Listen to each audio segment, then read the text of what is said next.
We could stand for the Pledge of Allegiance. Commissioner Flores, you want to lead us?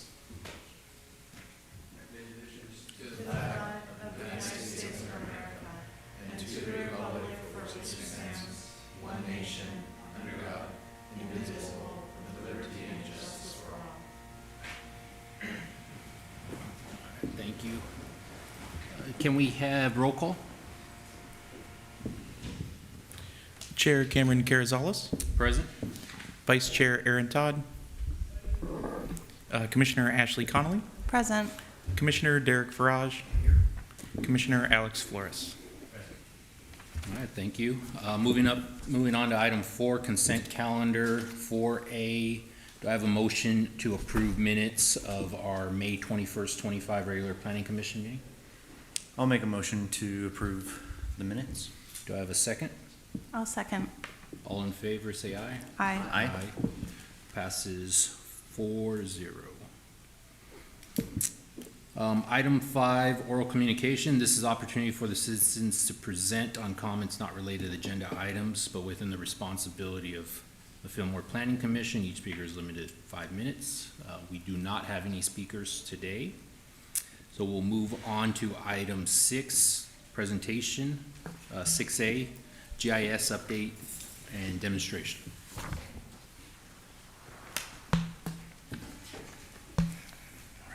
Thank you, Chair. Good evening, Commissioners.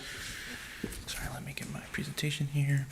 Alrighty, my name is Jacob Cholker. I'm a planning technician with the Community Development Department, and I've also served as the city's GIS coordinator as we've gotten our GIS system up off the ground and then implemented for city staff, and we're looking forward to implementing for the public pretty soon. Alrighty, for those of you who aren't familiar with GIS, GIS stands for Geographic Information System. It's a computer-based system that for geographic and geospatial data. It's utilized for data analysis, visualization, and mapping. And a variety of organizations use it. Government agencies are the most prolific users of GIS, but private organizations use it as well. For example, corporations will use it to determine what location would be best for a new store or restaurant, something like that. Just to give you a timeline of where we were and where we're going. So GIS was brought before City Council back in April of last year, and the contracts for GIS software and professional services were approved, and then those contracts were signed in June of 2024. ProWest is our vendor for GIS professional services, so they're helping us out with creating the files and overlays, and then Esri is our vendor for GIS software. And Esri is kind of the most widely used GIS software provider, so there's a lot of, we're able to integrate with different jurisdictions who use Esri, which the county does. So it's been really helpful working with the county GIS team and having their data shared with our system. And then going forward to September of last year, the initial overlays were completed by ProWest, and we began using them as city staff and reviewing them, making sure they're accurate. Yeah, those initial overlays were like the zoning map, parcel data, things that are more related to planning, and because we were the first department to get GIS. And then going forward to May of this year, 160 more hours were approved for ProWest by the City Council.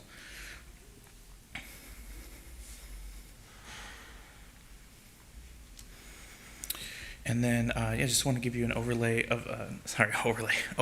of what we have so far. So our water system, which water distribution, sewer, reclaimed water, that has all been mapped. We had existing shape files for those, so it was pretty easy just to plug and play into the new GIS system. That's been very helpful for our public works team. And then the zoning assessment districts, and the Community Facilities District have all been mapped. Those were not existing shapefiles, so ProWest had to do a little extra work on that, but we had the data and they were able to convert it into GIS files.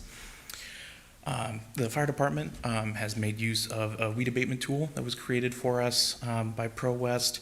That's just pretty much just mapping out which properties have issues with weeds, and then sending out a letter to the property owner, and then tracking all of that, the different visits and the letters being sent out. And then all of our aerial imagery that we had previously has been integrated. The first aerial imagery is from 2007, and then it's about every 2 years up until 2024. Just a couple of highlights I wanted to share. So our consultant, ProWest, they said that our aerial imagery is one of the most extensive from a city of our size that they've seen. So I was really encouraged to hear that. And then from Esri, we heard that Cambria Community Services District, which is up on the Central Coast, they are using a tool based on our weed abatement manager that we've been using for the fire department. And then I'm currently working with the city manager's office to integrate GIS into our grant administration for the homeless services grant that we received. And then finally, our finance director, Deborah Cavaletto, is using GIS to kind of shore up our bond rating for future borrowing. And then, just a couple of things on the horizon.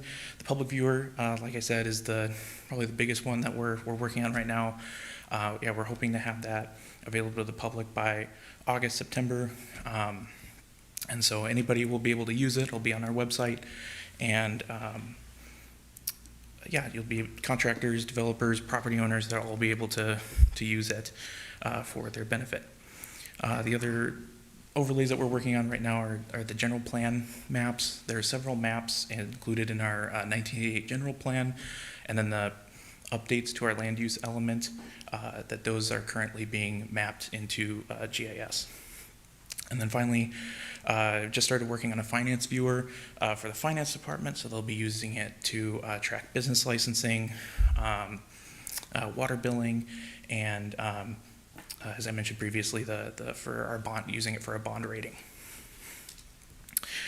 And then GIS has a ton of potential uses. There's tons of ways that it can be implemented. Just a couple of them listed there: capital improvement programs, so tracking those projects like repaving roads, sewer upgrades. A lot of jurisdictions use it for code enforcement, tracking the complaints, and then using that tracker to track the complaint coming in, and then the different visits that staff has made and the actions that the city has been taking to resolve that complaint. There are a couple more easements and right-of-ways. I know we get questions all the time at the counter about, do I have an easement on my property? And so, we're hoping one of our engineering consultants is working on that to get that integrated into our GIS for all the easements that the city has. And then, just in closing, a couple additional GIS resources for those of you who are curious. The Southern California Association of Governments, or SCAG, they've got great resources for our region of California specifically. SCAG is pretty much all of the local governments, Ventura County, Los Angeles County, San Bernardino County, and I believe Imperial County as well. So it's a big chunk of Southern California. And then the County View tool with the county, also a great resource, and it's very good, especially if you're looking at stuff here in Ventura County. All right, and with that, I'll take any questions, and then I'll go into the demonstration. Any questions? I got a couple. And this might have been asked by the city council when they first initially approved, but why the individual GIS for Fillmore? Why not incorporate the county view GIS system and maybe overlay the stuff? Was there, cost benefit? Is it specific to, I know it's going to be more specific to Fillmore, but where, you said there's going to be integration with county. Mm-hmm. Yeah, I mean, with the county, their data is very helpful when it comes to county data, but it's really, especially for staff use, to have just the Fillmore specific GIS, just because the different departments are going to use it in different ways than for the county staff will. And yeah, it's very helpful for us just to have it at the local level.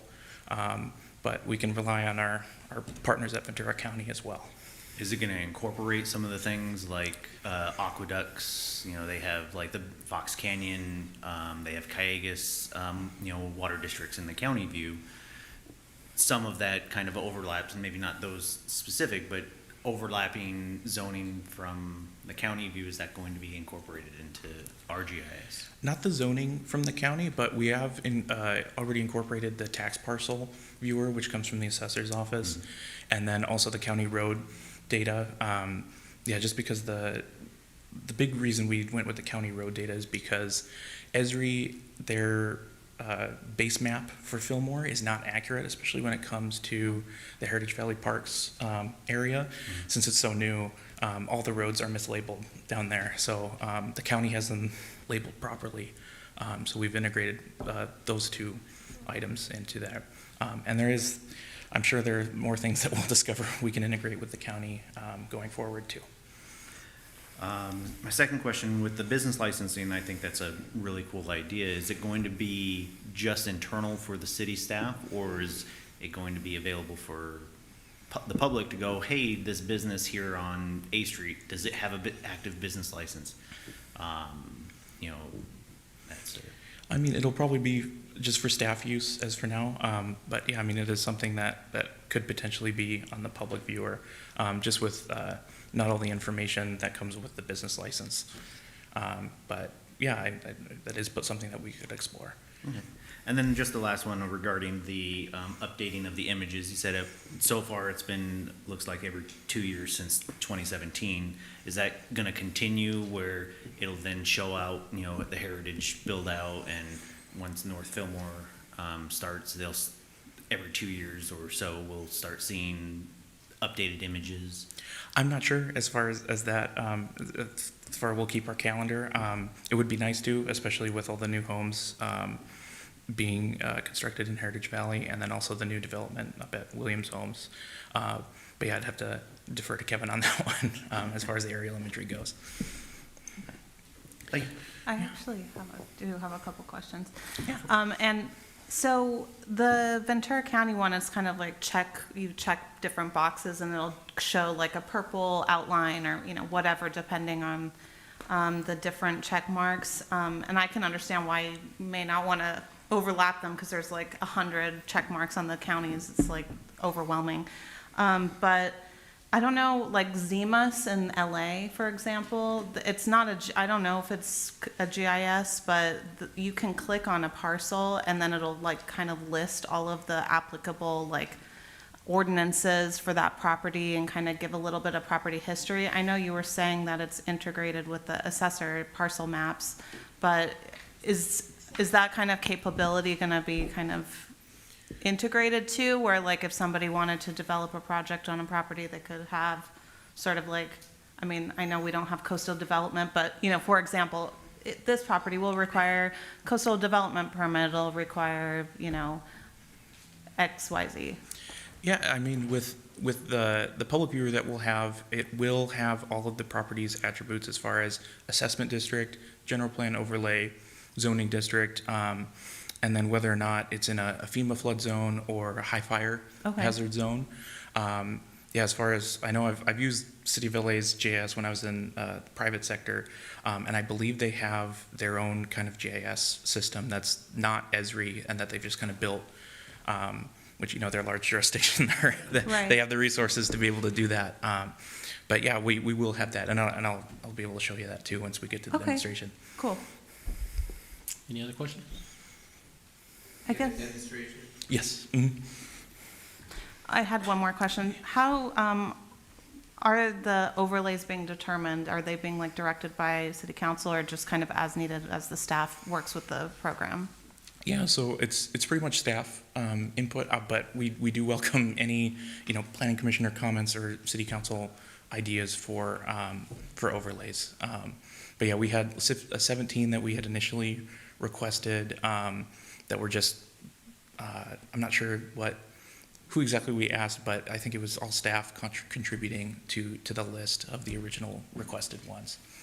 Okay, yeah, because I think like City of Santa Barbara has something, or County of Santa Barbara, I can't remember, but they have like all the protected habitats and like riparian areas and like, you know, sensitive tree zones and things like that. I don't know if any of that is part of.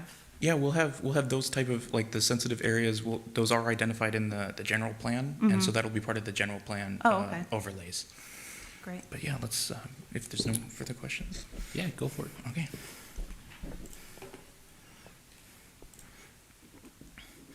Alrighty, so it'll just kind of welcome you to the public viewer, and then you'll just click OK, and then all of the currently available overlays are on the side here, and this is so yeah, you're able to pick the different ones that you want to see. The current one that's up is the general plan overlay districts. So you have this green area, which is the historical conservation preservation overlay. You have the business park over here, and then we have some areas that are identified as potentially sensitive areas. And if you have the legend over here that will explain what each of the colors and layers means. And then we also have the parcel data, so you are able to click on that, and some of it, this is kind of if it's in its infancy right now, but eventually we will be able to, when you click on a parcel, it'll pull up all of its zoning, general plan, assessment district, and then any like fire hazard and FEMA flood zones. Yeah, you're just able to toggle which overlays you're interested in. I know a lot of people, they'll call me on the phone like, hey, what zone am I in? And you're able to toggle that and go through that as you want. And then, like I said, if you want to go to the legend over here, actually, sorry, I've got to take the flood zone off. There we go. But yeah, all the different zoning districts that we have. This needs to be updated because I know we have the new zone that's going to be taking effect, the RMH2 zone which the Planning Commission had reviewed. But yes, and you know, you're able to see the areas that are in specific plans, like Heritage Valley Parks is down here in a specific plan. We have the North Fillmore specific plan where Williams Homes is going to go, and then we have the Business Park master plan down here. And then we have the bus routes right now with the Heritage Valley bus, so people are able to see where their bus is going to go. And then another one that was a hot topic was assessment districts. And that, because there's three different types, well, there's two different types of assessment districts, and then there's the community facilities district. So you're able to toggle each type of those districts. So if you're curious as to whether or not you're in a storm drain district, you can toggle the storm drain.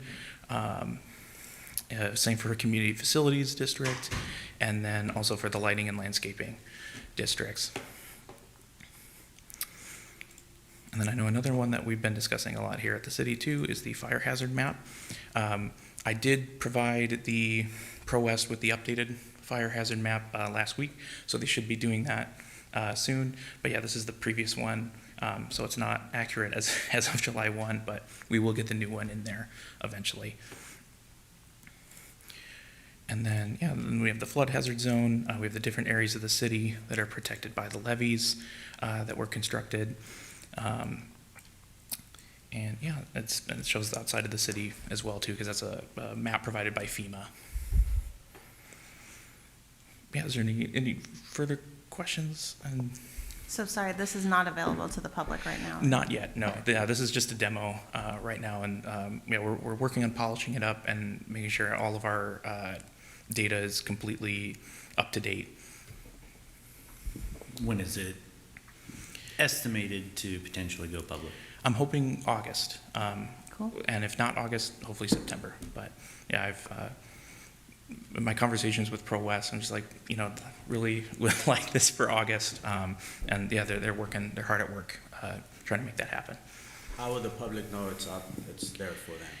So I'm going to do a presentation similar to this with the city council, and then we'll also have some public outreach on social media, and we'll have it available on our website too.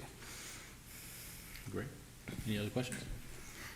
All right, thank you. All right, thank you so much. Thank you. You're witnessing this at its infancy. I mean, this is literally just starting, and this is Jacob's project. It's been assigned to him, and it's only this far because of Jacob and our city manager also.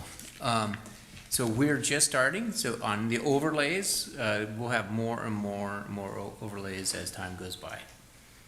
Great, thank you so That's much. awesome. Awesome.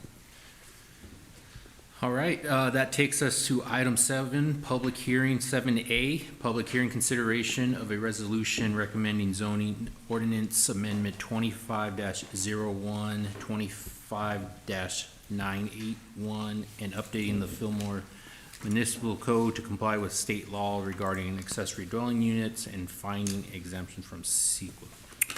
Good evening, Chair and Planning Commission. This is zoning ordinance text amendment 2501. It's will be city ordinance 25984. It will go to the city council for ultimate approval, as all ordinances are. So your review tonight is for a recommendation to city council.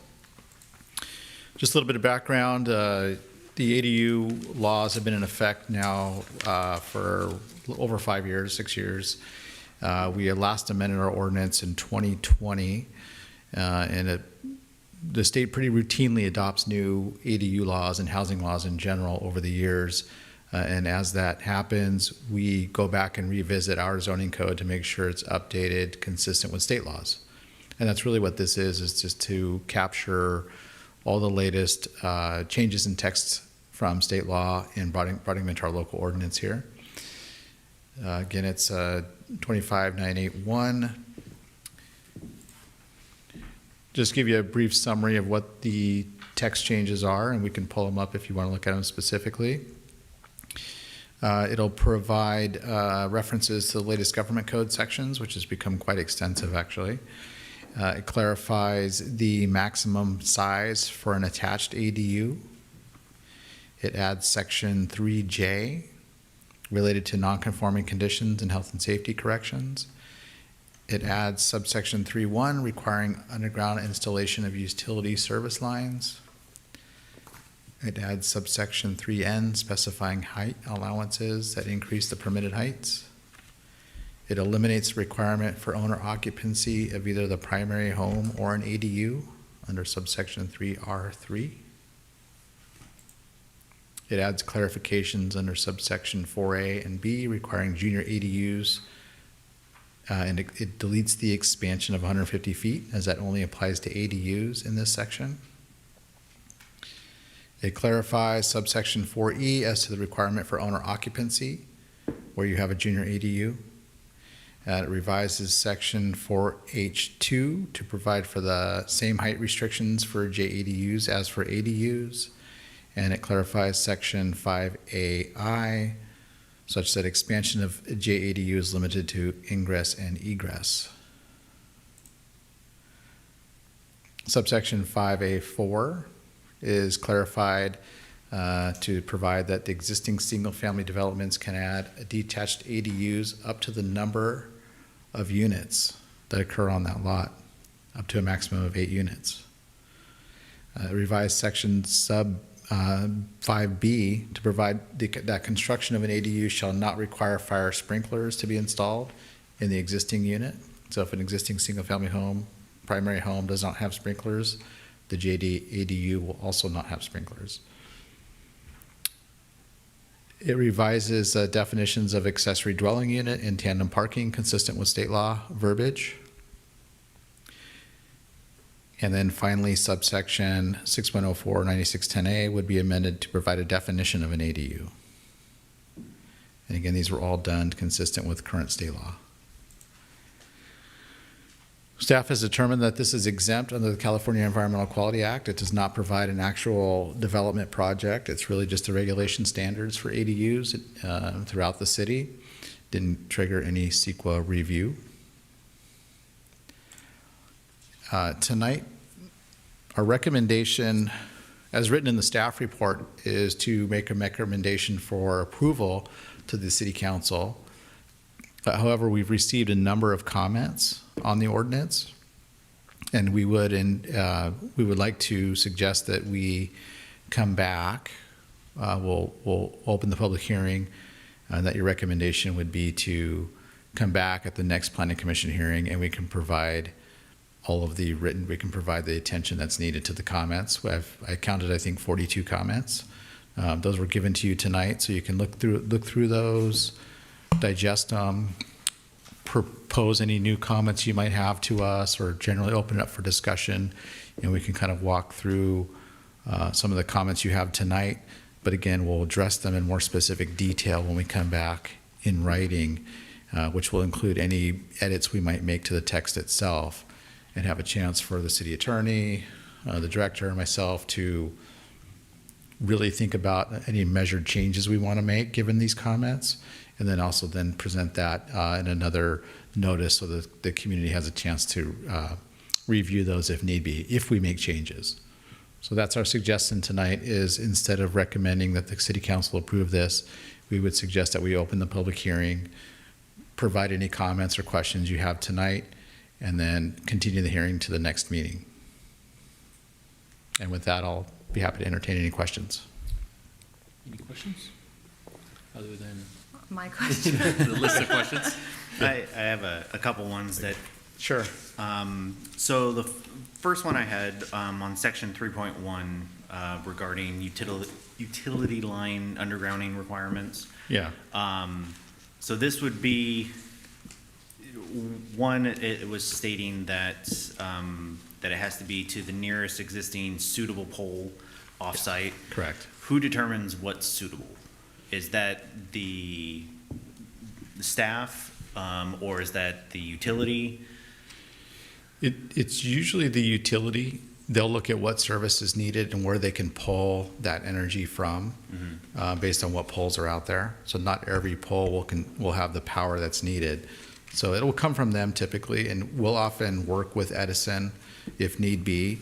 You know, if they suggest a certain type of design that we may not think is as efficient as it could be, we might suggest a different pole or a different configuration. But our goal is to clean up the neighborhoods and clean up the alleys with the overhead lines that you see. Okay. Yeah. Continuing on with utility, Yeah. Regarding impact fees and connection fees, can you explain the difference between the two? And really, it's going into, from my reading, you know, if an ADU is under 750 square feet, Correct. there's no impact fees or connection fees for additional fixtures, for the connection charges.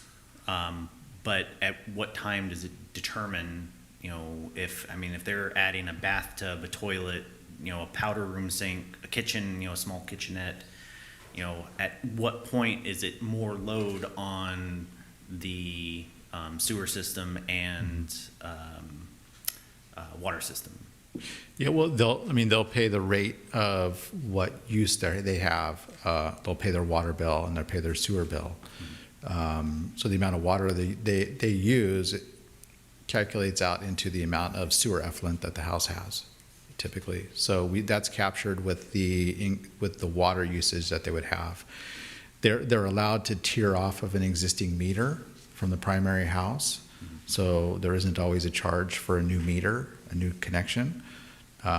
But some of them do seek a new connection and a new meter. Perhaps That would be through them on their property. Correct. If they get a meter from the city, that would be an additional connection, wouldn't it? And additional, monthly charges for fixed charges.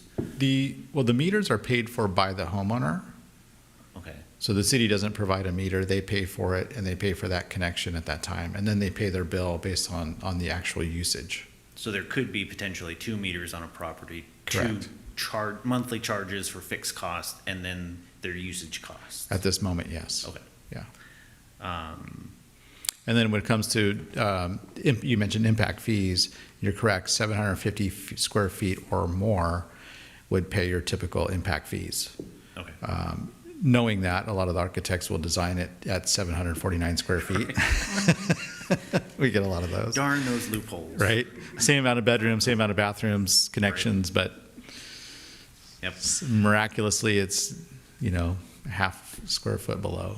Yep. And then my last one, does the city inform applicants on how to file the city deed restriction form? Yes. And how to go about, do you guys let the applicant know what the costs are gonna be from the clerk recorder, since those are posted annually? Yes. Okay. We do. We have a standardized form that we hand out to each applicant at the beginning of the process. And it's fillable, so they change it to just fit their property. The changes are very minimal that they need to make. And then we give it to them to go record and bring back to us. I think the recording fee is pretty nominal. But it's transparent. and Yeah, totally transparent. No hidden cost of, okay, here's another cost that, No. getting a permit to do the ADUs, that's just my concern. No, there's no hidden fees, no traps, no gotchas. It's an extra $200. It's a standard form, yeah, and to I file, believe it's on our you know. website. I'll double check. We do have an ADU page on our website that kind of gives some of the basics. And I'll make sure that that form is on there. I believe it is, but I'll double check that. Okay. Yeah. And it's just an amendment to a deed, adding to it. It's not a new recording of a deed for these restrictions. It's a recording of a deed restriction. So it's not a deed per se, it's a restriction on the title. Okay. Yeah. Yeah, again, Yeah. my concern is when they go to record, Yeah. any type of deed recording with a recorder's office gets sent to the assessor's office, which could constitute a assessment roll change, which can affect their property taxes, which Yes. again is a new fee, a hidden fee that people don't think about. Well, of course, yes. I mean, as with any property, the county assessor is looking for building permits. So they'll come in and collect whatever building permits we've issued. They come in, I think, either biweekly or monthly, and they'll take the square footages off of those plans and permits, and then they reassess the properties based on building permits. So, and that includes ADUs or any type of expansion. And we Yeah. inform them as a city, hey, this can happen.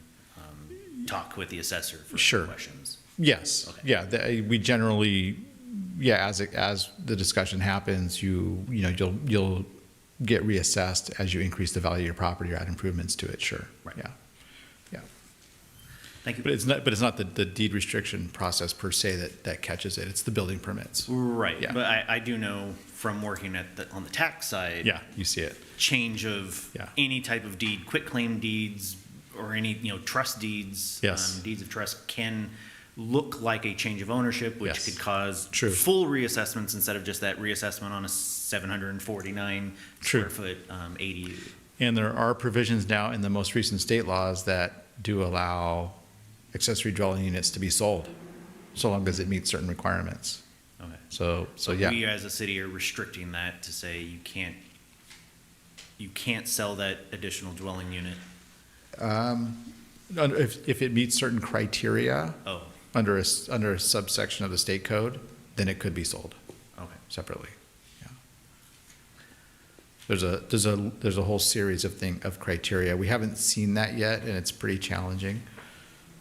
Not a lot of the ADUs would be large enough to constitute. Yeah, and they have to establish, common interest in the land and certain things that have to get nailed down. Parcel splits. Yeah. And, Mostly what we see are homeowners building, we used to call it a granny flat.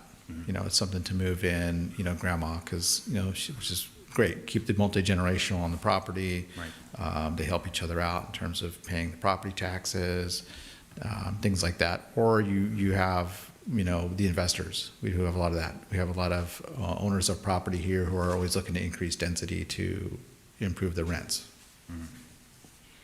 okay. Yep, Those are my questions. Thank you. sure. Any other questions? Should I read my questions, or we're just gonna? I don't know if we want to go through them one by one, but if Okay. you have some generally, you want to go through, we'll open up to you. But we would like to give you all of the attention that you need on your comments and questions, and we'll Okay. relate it back to the state laws and things like that. But I'd be happy to go through some of those and see what your thoughts are. Okay, I mean, like, I think one of my main questions, and I don't need to go through each question because they're like very nitpicky, but one of my main questions is that, like, the items 1 through 4 under R, those all, if your ADU abides by those rules versus what's listed in item 5, Yeah. that means that it's discretionary review, right? It used to be kind of bifurcated, but we're processing every ADU as ministerial. Okay, Yeah, as long as it's meeting the criteria, we issue what's called an administrative clearance, just to say you pass these standards here and you go on to building permit. But it's not a discretionary review, which would be a hearing body like you. The decisions that the planning commission makes is called a discretionary approval. There's a lower level discretionary approval that the planning director would make, but that's also publicly noticed, and there's a forum for the public to come and make comments. So there is none of that. It's all ministerial. okay, Yeah. so, yeah, so I guess there is one point, I think, on sheet, let's see. Yeah, right under item 5, it says additional accessory dwelling unit categories. It Yeah. kind of makes it seem like only that category of ADU is ministerial in letter A. Yeah. And I guess it's not like the comments period, but, yeah, it's just a little unclear, and I would think that you would want only like the very basic requirements from the state to be part of that, and everything else should be discretionary. Because, I mean, if someone's building a 25-foot tall ADU next to your window, you might want to notice, you might want to be noticed. Right. There currently is no provision to actually even notice. So I think section 5 may even be a little bit redundant, but Okay. it was originally set out to have a set of standard criteria that if it's boilerplate, if you meet these, there's no more review. But Right. in practice, we still review it. We still have to make sure it meets the standards. So, Right. So we want to make sure these are consistent throughout. But we don't have a separate process. Okay, Yeah. Can I take a shot at Yeah. explaining number 5? yeah, This is kind of a confusing topic, and even seeing practically how it plays out is a little bit confusing, but I can explain the way I think of it, and we'll try to get some more information on it. The way that I think of this category number 5, these are all state law requirements for everything that's listed in this category number 5. And the intent of state law and the way that this section is sort of mirrored to reflect the state law language, the idea is, in HCD's position is, if there's an ADU proposed on a property that meets these requirements, only, and they interpret that very, very literally within the 4 corners of the language in number 5, then the city has to ministerially approve the ADU, not subject to all these other regulations that we're talking about. So that's the HCD position, is they're only looking literally in what's listed there in that number 5. If an ADU doesn't meet specifically what's in number 5 there, then the city can apply but not just, these are all ministerial approvals, but the city can enforce those other requirements. So the simplest example that I think of myself to kind of help this make sense are, if everybody has this page, this ADU ordinance with the markup. So this is on page number 9. Or wait, let's see. I want to make sure I have the category because there's one. Okay, so no, actually not on page, the top of page number 10. So this is dealing with detached ADUs on a single-family lot. And so that's kind of the traditional example, like Brian was mentioned, the granny flat type of idea. So HCD's position and what the way state law reads is sort of like how this is structured here, is that if somebody proposes a detached ADU that has 4-foot side and rear setbacks, that it meets the height requirements that are referenced in the other section of the ordinance, and the total floor area is less than 800 feet, then they effectively get approval, notwithstanding anything else in the city's code. So it's sort of confusing the way that that is structured. That is in the state law, and the state law is structured the same way. It sort of says that cities can adopt various requirements within these limitations, and then there's another section of the law that says, but okay, forget all of that. If it's within this little category, You have to approve. then this is all that applies. And so if you're interested, HCD has on its website what they call the 2025 ADU handbook. And this issue that we're talking about right now with this special category of ADUs, they refer to these as, I'm gonna make sure I get the government code section right. They refer to these as 66323 units. That's the technical state law term that they use to describe the, I wish there was an easier to remember term. What was that number again? 66323.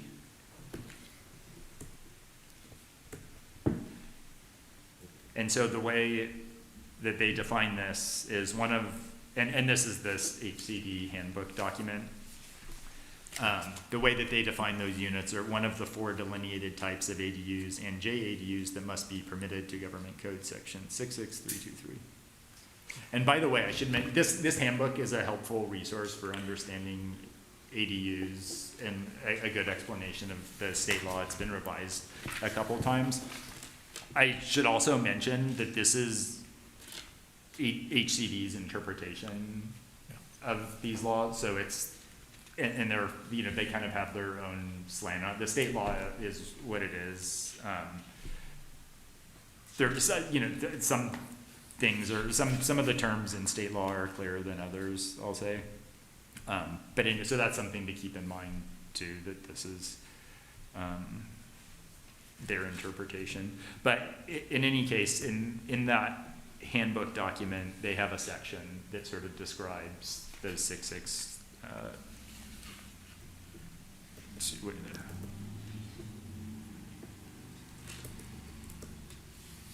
let me make sure I'm getting 66323 units. And so that's actually on,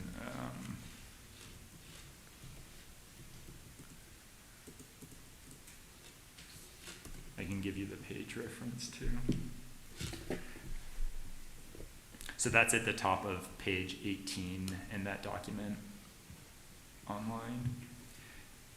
They describe this, they say these have been also referred to as quote unquote state mandated or state exempt ADUs.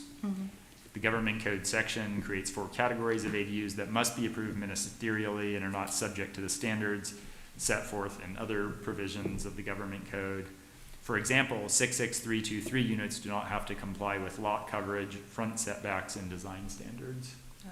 So some of those types of requirements you'll see in sections 1 through 4 of the city ordinance are kind of talking about these other requirements, but those are kind of in their own special little category. However, these ADUs must comply with building code and health and safety requirements for dwellings. And then they go on to describe in this document what the 4 categories are. So that even within the 4 categories, those can be a little bit difficult to understand. I picked the simplest example of the detached ADU. And this, something else I should mention too, is that the state law requires that once a city's ADU ordinance is adopted, that within 60 days it be submitted to HCD for review. So what they do, they literally go through with a fine tooth comb, looking at these ordinances, provide comments back to cities. So having gone through this with a couple different cities, there's a little bit of back and forth with them, and they're friendly and helpful in the process. Don't always come, and there's also a process if there's sort of a disagreement in terms of what the state law language requires. If the city's saying that they're just not going to follow state law, that's a separate requirement. But if there's sort of a difference, a good faith difference about what the state law means, there's a process for cities to adopt an ordinance, explain in detailed findings in the ordinance why the city's not making the changes that HCD requested, saying that we think state law says X, Y, Z, and the legislative history supports this because this language was originally used, that type of thing. So getting into pretty detailed requirements. So anyway, there's sort of an afterlife once this has been adopted, and a lot of cities will come back and make most of the changes that HCD requests, and occasionally there's a couple things that they disagree on, and the process to go through. It's spelled out in state law how cities do this. Why is it that staff doesn't submit to HCD first before it goes through the whole legislative process of a planning commission, a city council? I believe the technical legal language is that it be submitted within 60 days of adoption. I've not looked at it specifically. I do think that there is that option. I think the thought process at this point would be to get sort of the complete set of city feedback before it's being submitted to HCD, so we're not having their comments and then working through these types of comments, for example. But I do think that, and that's probably something else for us to discuss in terms of whether that might make sense or whether it makes sense to go to council first. Well, even doing something like this, like maybe a preliminary, hey, here's the changes that we're trying to adhere to state law, getting the buy-in from the planning commission, the public during public hearings, the city council, and getting all of their feedback, taking it back, doing all of the tweaks that each body has recommended, and then submitting to HCD, then bringing it back to do the final public hearing for adoption, instead of adopting and potentially running into potential, and I'm not sure about this, but litigation risks of, we've voted on an ordinance, somebody comes in to permit it, HCD comes back, within that 60 days and says, okay, no, this is wrong, you can't do this, and now somebody's already started the permit process. So practically, I think there are pros and cons probably to each. Practically, it's relatively easy to amend ordinances. With the ADU ordinance, the state law is kind of the highest authority, and so I think probably, Stan, when I'm asked questions about this, always check what the state law requires. These laws have been updated, I think, literally every year since at least since 2020. The recitals on page 1 spell out what the changes, like the state bills that made changes since just going back to 2022, I think. And so there were 4 state laws that changed ADU requirements. And then on top of that, the state law also completely revised the numbering system. So if you noticed, some of the old government code sections were crossed out. Substantively, there weren't changes when that was Nothing done. But then changed. there are other separate substantive changes that were made. So in any case, this is constantly evolving, in terms of what the state law requirements actually are. I think that some of the comments that you made, I saw some that follow basically exactly what the state law language is. So I think when we come back, we'll try to flag which of those.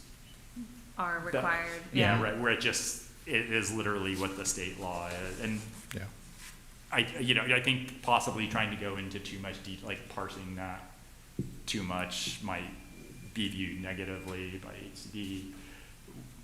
And it, might be better just to have sort of what the state law requires. I was gonna say, can't we reference, the specific sections, like the 66323, reference that of, hey, this is specific to these requirements from HCD. Yeah, and for the most part, like in particular with that category, we tried to use, I think, literally like the same language in state law, so they're not saying, hey, you're like deviating from what these standards are. I can say that's not true with the ordinance as a whole. In particular with the bolded text, that's where updates were being made, tried to follow specifically what the state law was. But this is something that's been on the books for our state laws changed a bit. So I think that's some of the comments, but not all of them, I don't think. Yeah, I just felt like it was sort of unclear, like I was saying, where it specifically said in item number 5 that this type gets ministerial review, and it doesn't say the other types get some other type of review. And then I'm just wondering also, like, are there other, I mean, I know we're saying that right now the other kinds are also ministerial, but yeah, I just would think like there should be one sentence in the beginning of this section saying like, if you do X, Y, and Z, it's gonna get bumped directly to the building department, for example. I mean, not specifically in those words, but that gist, because, I mean, I think if somebody is trying to get an ADU built and they wanna just get it done fast, they can be like, okay, well, I will do it exactly within this prescribed box, and then I'm done, instead of like, okay, now I have to go back and forth and I have to change this entryway and I have to do whatever, change the materials on the outside. I just think it would be clearer. Okay. We keep a copy of these handbooks. So this is the latest that Michael's referencing. So at staff level, knowing that state laws are changing or interpretations are changing as localities implement these things, we do go back and reference this. But by and large, we're finding that our ADU applications are very consistent with state law, which is consistent with our local ordinance, and it's kind of becoming very routine. They're all checking the boxes. We haven't had a lot of controversy surrounding them. These changes do add height to them. So I know one of your comments was, how do you calculate the height? So in terms of that, you could add a junior ADU to the second story of an existing single-family home, and it would be subject to the height of the home, which is typically like 25 feet. Otherwise, it's 16 or 18 feet as a detached unit. Yeah, and another question I had was like, let's say you had a detached garage and you're Yeah. adding an ADU, like a regular ADU, not a JADU on top of it. Are you saying it's the garage, it's its own thing, and then you have 18 feet plus the garage, or 16 All, feet plus the whole garage? structure, Okay, and so that's from grade. correct. Okay. That's right. What if you're changing the grade? It'd be from finished grade. So you could change your grade, for example, if you're addressing hydrology, and you need to bring it up a little bit. Then the measurement would be from either from finished pad, or we would be 5 feet from the exterior wall on the property. So we would look at, So the new finished grade. yes, Okay. yeah. Any other questions for? One question that has come up, that I don't remember reading in is the materials, was there any, conforming to look and feel of the main dwelling or Yeah. just within any of the building or zoning? Yeah, the state laws still allow the cities to have objective standards, and we have very few for these. You know, we have the setbacks and the height, and those are all also established in state code. And then the one of the few things we have is that the architectural treatments should match the primary home, just to keep them consistent. Is that specific in the ordinance or? Yes, it it's was- specifically in our ordinance, and it is explicit in the state law as well, that you can have those types of design standards. Okay. Yeah. And the reason for doing that is to kind of help out the aesthetic appeal of each individual property. It's especially important when it comes to historic districts, that you want them to look consistent. Not every house, obviously, in Fillmore looks the same neighbor to neighbor, but generally, one property, it's agreed, I believe, universally, that it should have the same architectural theme, consistent throughout, so it I doesn't don't look like agree. it's kind of patched, kind of patched in together, but Can be a it's subjective. cool little birdhouse or, glass box or something. Right. Can be distinct. You don't want a Tudor house and then, a Victorian altogether. Yeah, I mean, that's the thought behind it, yeah. Yeah. And it keeps, to the extent that you have, primary house that's upkept and it's quality materials, and then you kind of want to keep the property value up when you're adding the unit too, because some cases you might, someone might just be wanting to collect the rents and might want to do something that's, maybe a little bit substandard. I think we saw examples of that where they had to come back and correct it. We had a fully concrete structure at one point, and everybody in the neighborhood was scratching their heads. And so that particular design standard proved very fruitful in terms of getting it to look appropriate and getting acceptance by the neighborhood. Right. Yeah. People get pretty creative out there. Yes. And it's usually not in the positive most of the time. But that's why you have a hearing to look at it. There should be some discretion. Yeah. Do we close, or do we just continue it and vote to continue? So what we'll do for this, open the public hearing, you'll set no public comment, and then the commission would entertain a motion to continue to a date certain. If it's the procedural explanation for that, if it's continued to a date certain, then city staff does not have to renotice the ordinance. So there's a little bit of administrative. So we'll go ahead and open the public hearing. We have no public speakers tonight. Do we have a motion to continue the public hearing to the next scheduled planning commission meeting on August? Sorry, Michael, can you repeat what you just said? It doesn't need to be renoticed? I'm sorry, I didn't. It does. Yeah, just real quickly, what the date of the August meeting, just so you're finishing Yeah, your please. thought for the record? Do we have the date for the next August? Somebody have a calendar? The date on the end is for The- this meeting, so. The third Wednesday in August is 20th, August 20. Okay. Do I have a motion to continue the public hearing to the next regular scheduled planning commission, August 20th, 2025?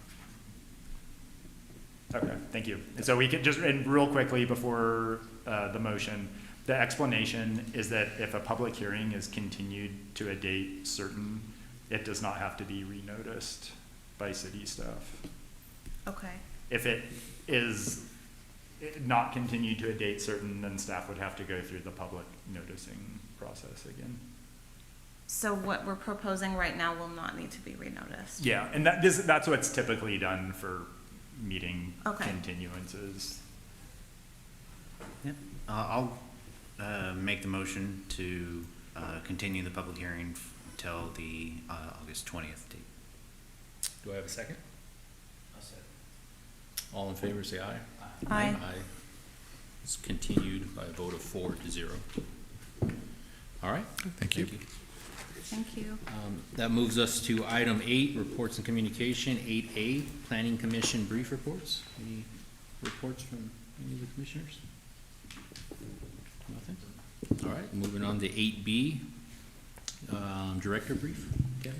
I would like to update about a dozen projects, let you know where they are with development and construction. Everyone asked about Sonic. As you can see, it's under construction. Yeah. I don't know the date they plan on to be completed, maybe fall, maybe winter. They seem to have a sliding construction timeline, but it is under construction. The development called Williams Homes or Creekside, they're grading, that's in North Fillmore area, the North Fillmore specific plans, about 135 units plus ADUs.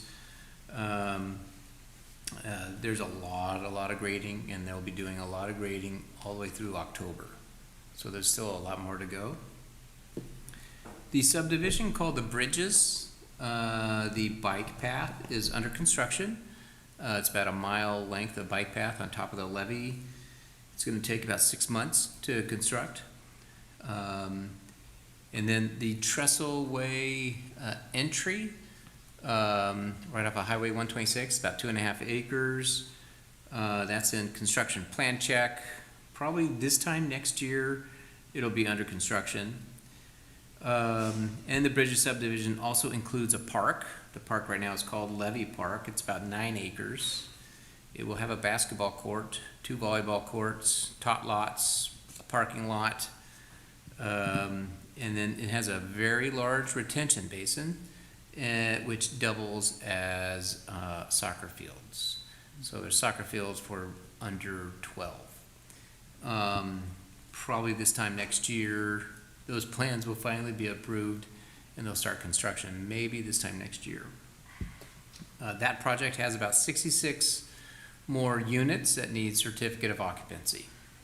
So maybe this time next year, the units will have been sold. The project along the highway across from the mobile home park is an RV project that you guys reviewed for modification number 4. You were unable to make a decision, which means modification number 4 did not get approved. So the applicant and city staff are trying to figure out where we go from here. They have approval for fine grading or blue top, which they're nearing completion on there. They're completing a lot of the public improvements, and both the applicant and staff's just trying to figure out how do we take the project to the next level since modification number 4 didn't get approved. So we're still looking at that. The project that you approved for RV in North Fillmore with the Brunsell as the applicant, that's in plan check. And then we have a 50-unit affordable project that I approved last year. That's located directly across the street from the bus shelter along Santa Clara Street. It's one full city block. It's 50 units. It's not a funded project yet, but it's in plan check number 3. If it's funded in September, maybe this time next year, they'll be under construction.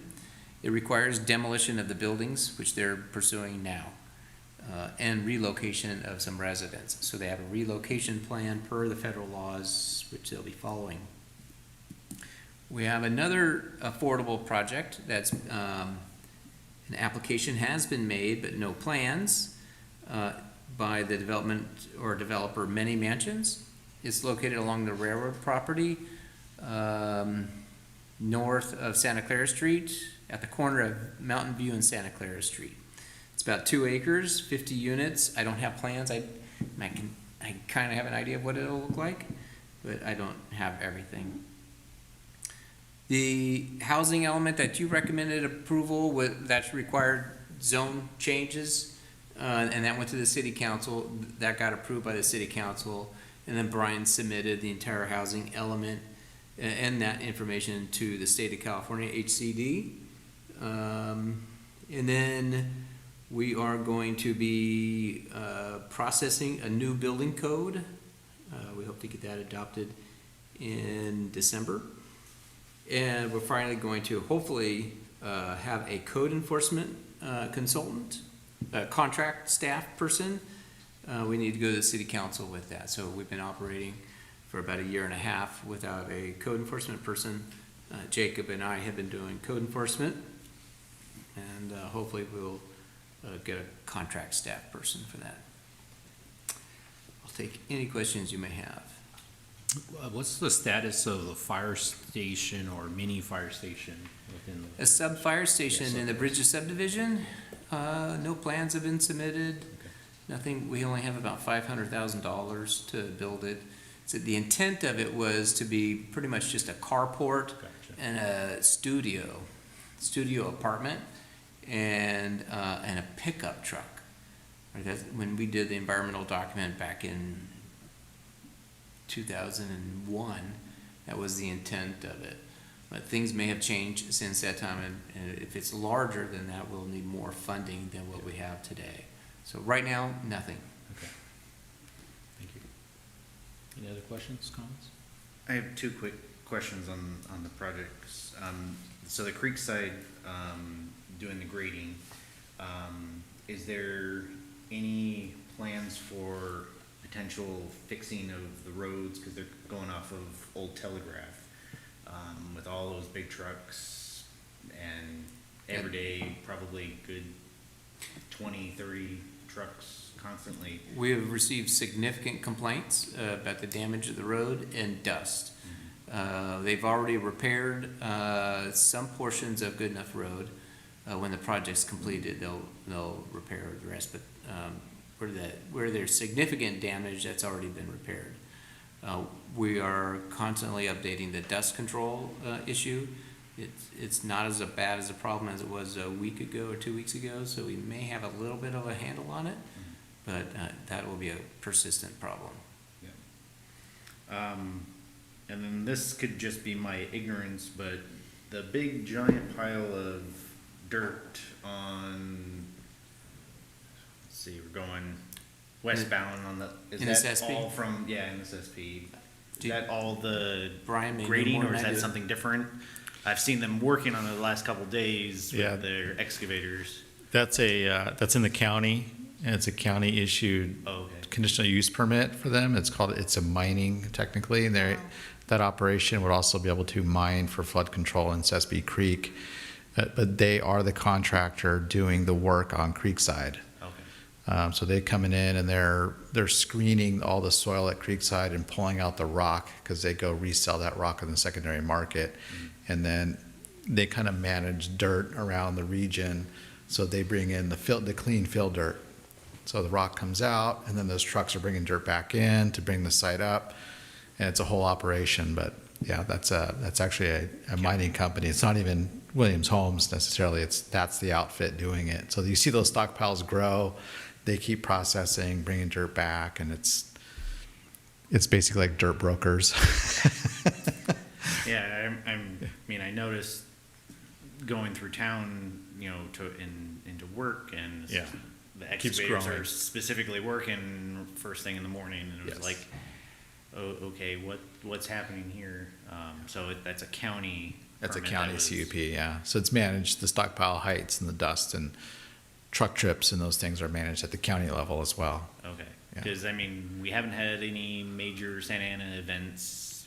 I can just see Not all yet. of that dust, one going out towards Ventura and Santa Paula, but we get any type of big onshore event, that's coming right into the city. Yeah, correct.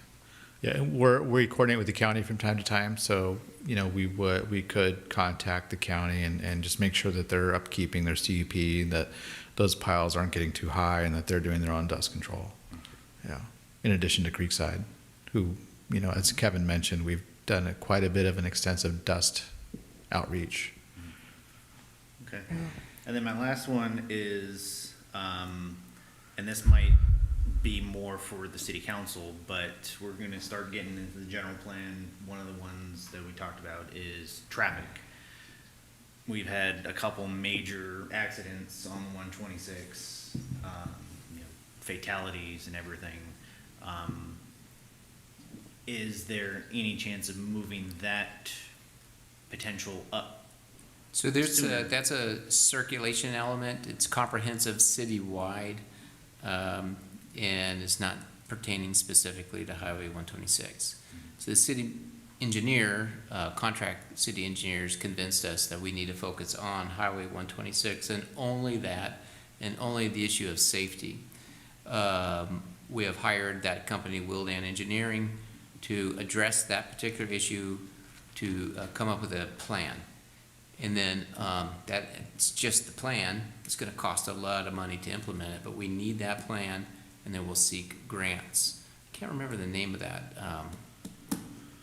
plan that they're putting together, and I haven't seen it since we've adopted, since we hired them. Yeah, it's a grant for safety, for mostly focusing on pedestrian safety, Yeah. I believe.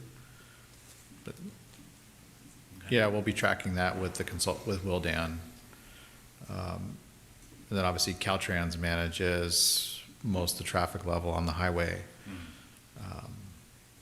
So they do periodically, any traffic study will look at accident reports and determine what's needed in terms of signaling and that kind of thing. Well, not only signaling, I think most of the big crashes have been coming over, in oncoming traffic. At least the last two, that's what's happened. All of that will be in the study. Yeah. But it's not gonna happen tomorrow. That Right. study's not gonna happen tomorrow. I don't know when that is. I don't know if it has any traction yet, but we'll report back. Okay. And as you know, people don't like the traffic on 126, so they take our side roads as a bypass. Yeah. Right. So that will be addressed in this study too, is to keep people on 126 and make it easier to go through town. Right. Taking Old Telegraph, taking River Street. Right. Which then clogs those up, which. again, Causes pedestrian- accidents on those streets. Right. Yep, and they go way too fast on those streets. Would the city look into what they're doing on PCH in regards to safety on the 126? I don't know yet, but not until we do the study, it'll be, I'm sure, put in the study. I Who don't would be know. responsible to pay that? The city or That's- Caltrans?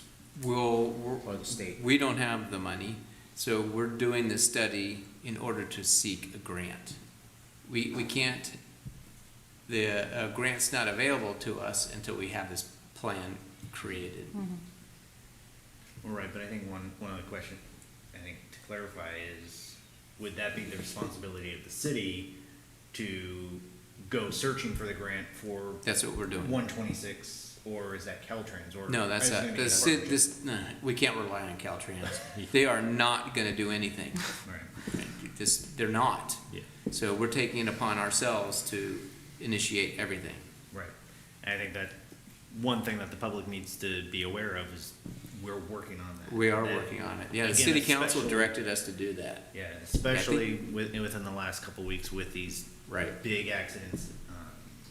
I think the public would feel, a lot confident making sure that, hey, this is what we're doing. We're doing the study. That's gonna help us get the grants. That's gonna help us make 126 and all these other, through streets safer. Let me ask the question for Wildan Engineering on the status of that, and I'll send you guys a little email. So you can have something a little more concrete than what we're giving tonight. We're just summarizing tonight. Right. But it'd be nice that if you talk to people, you can give them some accurate information. Yeah, Okay? fantastic. Thank you.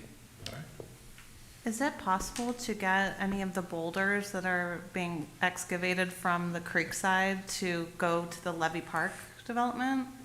We've been discussing that, yeah. If we put boulders in the plan, the contractor over there is willing to give the rocks. Who's gonna pick them up or not, we're not sure how that would work, but, Can you explain the scale of the largest rocks that you're seeing? yeah, I have pictures I can send you guys, but I mean, some of them are, they are larger than how far I can extend my hand, and they're taller. There's some giant rocks out there. cool. Yeah, and there's just big piles of ones that are, mid-size. The size of a car.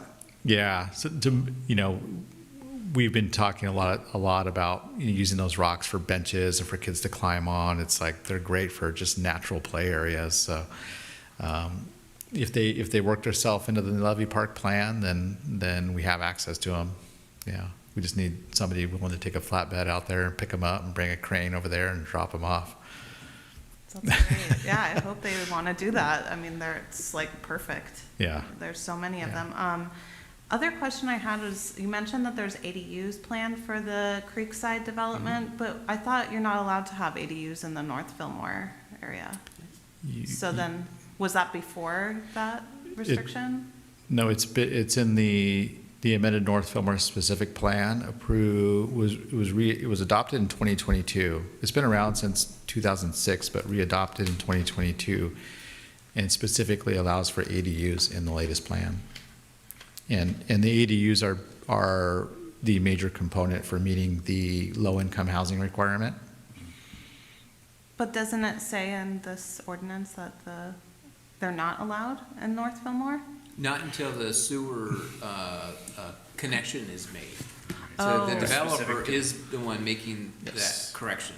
Okay, Yes. I see, like the Right. capacity issue. Yeah, Okay, so as part of the larger development, that's a discretionary approval in which we could require that the sewer be upgraded. Okay, And But they when you are, have- they're upgrading it. Individual homeowners in that same area do not have the capacity to improve sewer. So we're happy to have that improvement being made. okay, Yeah. cool. So if they want to add an ADU after say in 10 years, if they want to add an ADU, this ordinance potentially wouldn't allow them unless, They're saying it If we would. We should, we're getting a little bit into Yeah. prior public, just for purposes of not talking about a But yeah, to- non-agendized item, it might be better to. But back to our question, yeah, ADUs in the North Fillmore specific plan are allowed. Okay. And as soon as the sewer is corrected, then any future ADUs would be able to be built because theoretically the sewer restriction will have gone away at that point once the improvements have been made. Unless it's high fire, very high fire severity. Correct, yeah. Cool, thank you. Any other? All right, with that, we will adjourn to the next regular scheduled planning commission on August 20th, 2025.